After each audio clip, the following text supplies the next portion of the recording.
Hi friends, welcome back to Raj with Lakshmi Official. இன்னைக்கு நம்ம வீட்டு சண்டே ஸ்பெஷல் பாத்தீங்கன்னா மட்டன் தான். மட்டன் சாப்ஸ் வச்சு சிம்பிளா எப்படி நம்ம வந்துட்டு குழம்பு செய்யலாம்னு பார்க்கலாம். மட்டன் நுரையீரல் வந்துட்டு ஃப்ரை பண்ணலாம். அது எப்படி செய்யலாம்னு பார்க்கலாம். வாங்க வீடியோக்குள்ள போலாம்.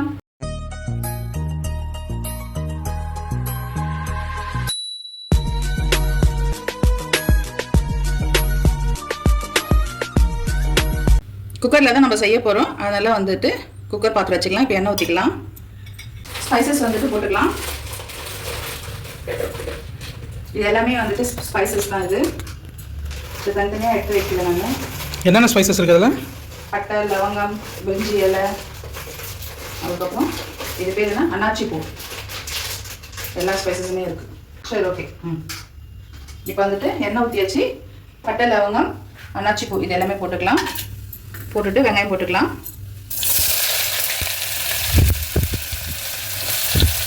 கொஞ்சம் சோம்பு போட்டுக்கலாம். இது எல்லாமே நல்லா வதங்கட்டும்.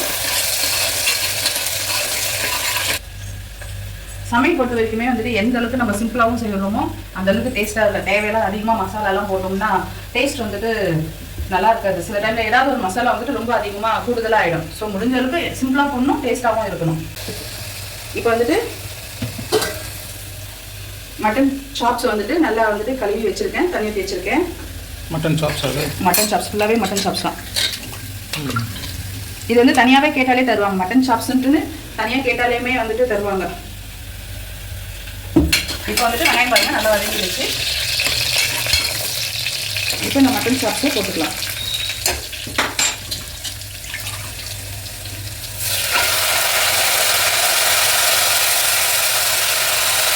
நல்லா மிக்ஸ் பண்ணி விட்டுக்கலாம். நம்ம வந்துட்டு இப்போ வந்துட்டு தேங்காய்லாம் வந்துட்டு அரைச்சி ஊற்றலை.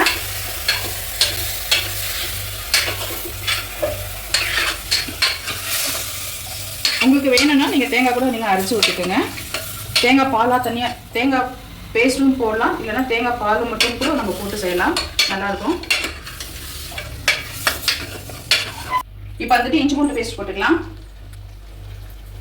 ஒரு 2 ஸ்பூன் வர மாதிரி போட்டுக்கலாம்.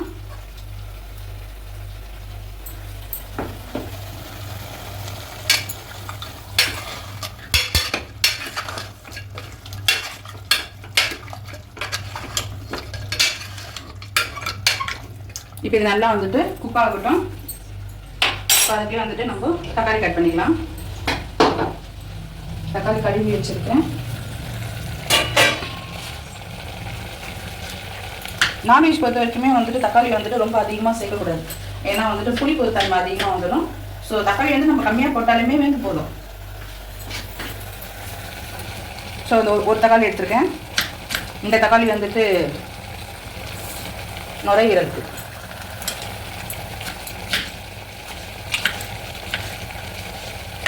இப்போ தக்காளியும் போட்டுக்கலாம். இது எல்லாமே வந்துட்டு நல்லா குக் ஆகட்டும். இன்னைக்கு சண்டே ஸ்பெஷல். உங்கள் வீட்டில் என்ன லஞ்சு, மார்னிங் என்ன பிரேக்ஃபாஸ்ட்டு எல்லாமே மறக்காம கமெண்ட் பாக்ஸில் கமெண்ட் பண்ணுங்கள்.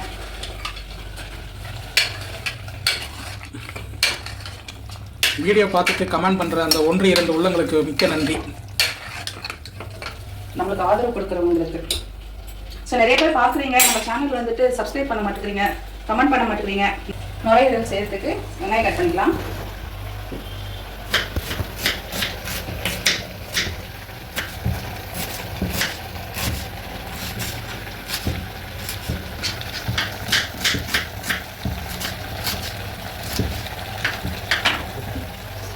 தக்காளியும் கட் பண்ணி வச்சுக்கலாம்.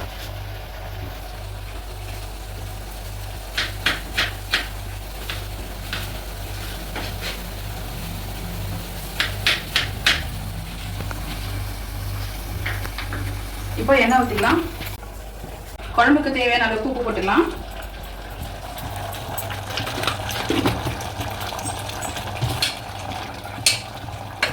தண்ணியெல்லாம் நம்ம எதுவுமே ஊற்றவே இல்லை. அதுக்குள்ள பாருங்க தண்ணி பாருங்க எவ்வளோ வந்துருக்கு பாருங்க. மட்டன்லேருந்து வந்த தண்ணி. ஆமாம்.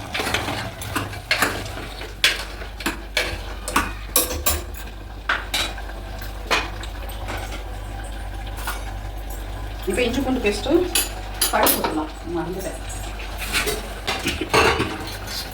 1 ஸ்பூன் கடுகு போட்டுக்கலாம். இஞ்சி பூண்டு பேஸ்ட் போட்டுக்கலாம். இது நல்லா பச்சை ஸ்மெல் போகிற வரைக்கும் நல்லா வதக்கிக்கலாம். இப்போ மசாலா எல்லாமே சேர்த்துக்கலாம். கொஞ்சம் மஞ்சள் தூள் போட்டுக்கலாம்.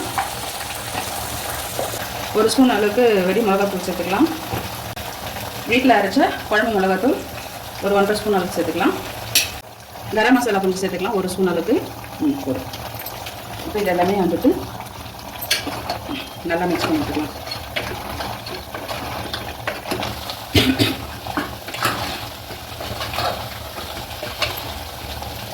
இந்த மட்டன் சாப்ஸுக்கு வந்துட்டு தேங்காய் அரைச்சி ஊற்றாமல் இந்த மாதிரி வந்துட்டு குழம்பா செஞ்சு சாப்பிட்டோம்னா நல்லா ஊற்றி சாப்பிட்டு பிசைஞ்சு சாப்பிட்றதுக்கு நல்லாயிருக்கும்.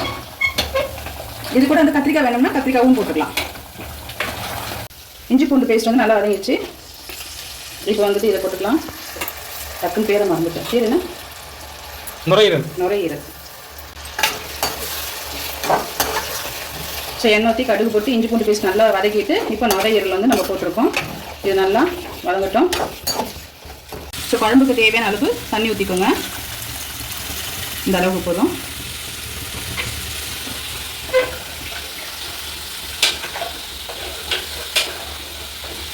ஏன்னா ஆட்டுக்கறி தான், அதனால் வந்துட்டு ரொம்ப வந்து விசிலாம் விட வேண்டாம். தண்ணி ரொம்ப அதிகமாக விட்டு குக் பண்ணவும் வேண்டாம். ஸோ உப்பு காரம் எல்லாமே கட்டாது. கொத்தமல்லி வந்து கட் பண்ணி போட்டுக்கலாம். கொஞ்சம் கருவேப்பிலை போட்டுக்கலாம். இது எல்லாமே நல்லா மிக்ஸ் பண்ணி விட்டுட்டு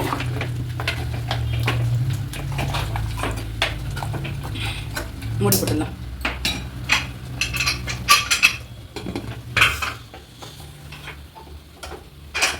ஸோ ஒரு 5 விசில் வரட்டும்.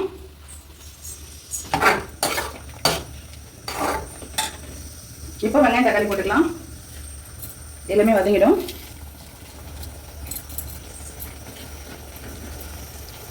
நம்ம தண்ணியை விடவே இல்லை, ஆனால் தண்ணி இதுலேயும் வருது பாருங்க.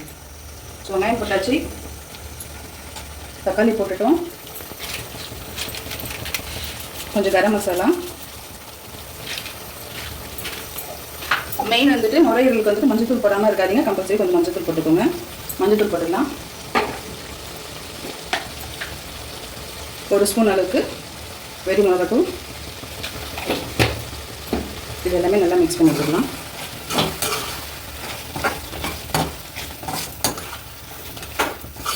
கொஞ்சம் உப்பு போட்டுக்கலாம் கறிக்கு தேவையான அளவுக்கு.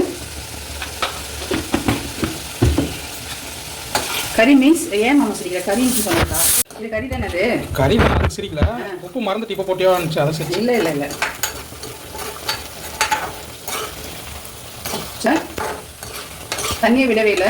எந்த அளவுக்கு எப்படி கிரேவியாக இருக்கு பாருங்க. ஆனால் இருந்தாலும் நம்ம தண்ணி வந்து ஊற்றணும். ஏன்னா இதெல்லாம் கொஞ்சம் நல்லா வேகணும். உப்பு வந்து கொஞ்சம் பத்தலை, உப்பு இன்னும் கொஞ்சம் போட்டுக்கலாம். வீட்டில் அரைச்சா குழம்பு மிளகாத்தூள் ஒரு 1.5 ஸ்பூன் போட்டுக்கலாம். இப்போ இது எல்லாமே நல்லா மிக்ஸ் பண்ணிடுங்க.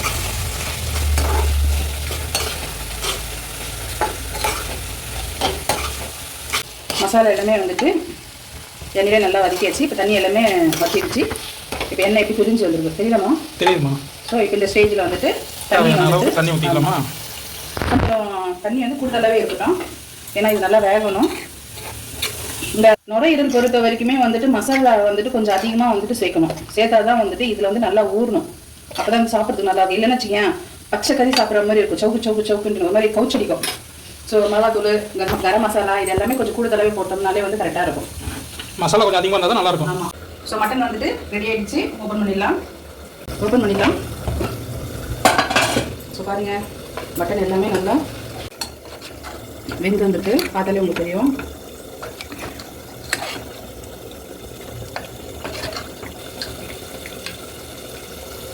ஸோ சிம்பிளாக செஞ்சாச்சு. உப்பு பார்த்துக்கலாம். எல்லாமே பர்ஃபெக்டாக இருக்குது.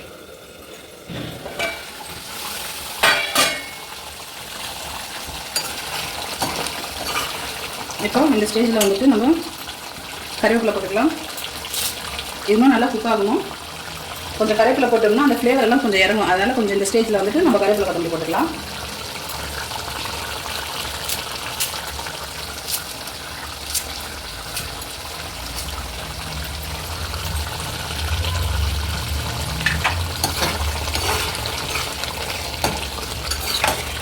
ஓகே